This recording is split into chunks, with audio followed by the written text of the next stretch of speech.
Hello dear students, welcome to all at Meenakshi e tutor. प्यारे बच्चों, आज का हमारा टॉपिक रहेगा स्टिमुलस वेरिएशन स्किल। टॉपिक को शुरू करने से पहले हम अपने टॉपिक की शाब्दिक संरचना को समझते हैं। उद्दीपन परिवर्तन कौशल। सबसे पहले यहाँ हम उद्दीपन की चर्चा करते हैं। स्टिमुलस क्या है? स्टिमुलस क्या है? बाह्य वातावरण में जो परिवर्तन होते हैं और उसके प्रति हम अनुक्रिया करते हैं, उसको उद्दीपन बोलते हैं। यानी कि अगर हमें इन्वायरमेंट में कुछ चेंज नज़र आ रहा है तो उस चेंज के प्रति हमारे मन में जो रिएक्शन क्रिएट होते हैं, जैसे एक एग्जांपल लें हम, जब अचानक से हमारे सामने सांप आ जाता है तो उस दौरान हमारा रिएक्शन थोड़ा सा डर का हो जाता है। तो इसका मतलब क्या है? सांप के आने पर डर का भाव आना ही उद्दीपन कहलाता है।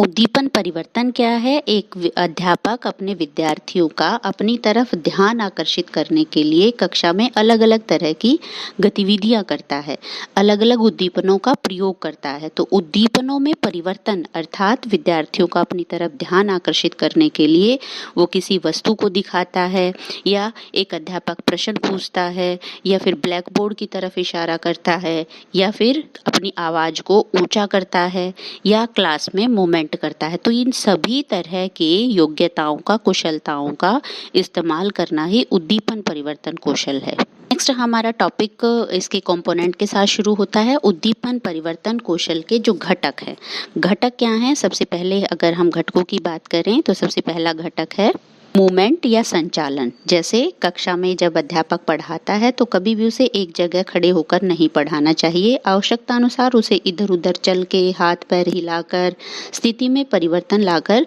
जब वो अपनी एक्टिविटीज़ में या कंसेप्ट में विविधता लाने का प्रयत्न करता है तो उसे क्या बोलते हैं? संचालन। सेकंड है हाव भाव। हाव भाव से मतलब क्या है हमारा, कि एक अध्यापक अपने जब व्याख्या करता है तो वो कभी शाब्दिक शब्दों को कभी स्ट्रेस दे के बोलता है, कभी हाथों के संकेत से उसे अच्छी तरह समझाने का प्रयत्न करता है, कभी अपने फेस को छोटा, गोल, चपटा बनाने का प्रयत्न करता है, तो यह संकेत में भाषा का प्रयोग करता है। तो इसका मतलब वो अपने चेहरे के एक्सप्रेशन से कंसेप्ट को। तीसरा घटक है स्पीच पैटर्न में चेंज होना। स्पीच पैटर्न का मतलब यहाँ पे क्या है? आवाज में उतार चढ़ाव लाना, या गति को कम या ज्यादा करना, उच्चारण में परिवर्तन करना। इससे क्या होता है? बच्चों का ध्यान आकर्षित करने में एक अध्यापक प्रयास करता है। जैसे एक छोटे से एग्जाम्पल की अगर हम बात करें, हम कोई भी घटना का जिक्र कर रहे हैं कि अमेरिका में आतंकवादियों का हमला, तो इस कंसेप्ट को अगर हम नॉर्मली डिफाइन करते हैं कि अमेरिका में आतंकवादियों ने हमला किया, और दूसरे तरीके से अगर हम इसको डिफाइन करते हैं कि अमेरिका इतनी बड़ी ताकत है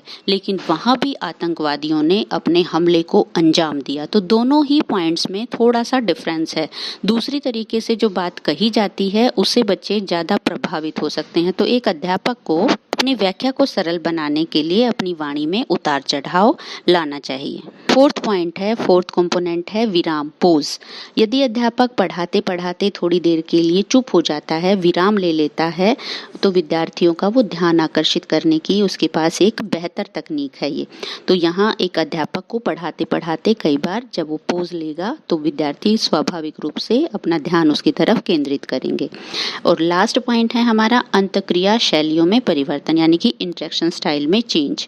अब इंटरेक्शन स्टाइल क्या है? व्याख्या करते समय अध्यापक अपने आप ही ना बोलता रहे, वो विद्यार्थियों का भी सक्रिय सहयोग ले, विद्यार्थियों को कुछ लिखने के लिए प्रेरित करे, विद्यार्थियों से कुछ क्वेश्चनिंग करे, या उन्हें कोई प्रोजेक्ट दे, या उनसे कुछ उदाहरण निकलवाए। तो इस तरीके से विद्यार्थियों के सहयोग से भी आप एज ए टीचर अपनी व्याख्या को सक्रिय और सरल बना सकते हैं। तो प्यारे बच्चों, मुझे उम्मीद है कंपोनेंट की सहायता से आपको कंसेप्ट जरूर समझ में आ गया होगा। अगर आपकी कोई भी क्वेरी है तो कमेंट सेक्शन में राइट डाउन करें। Thank you.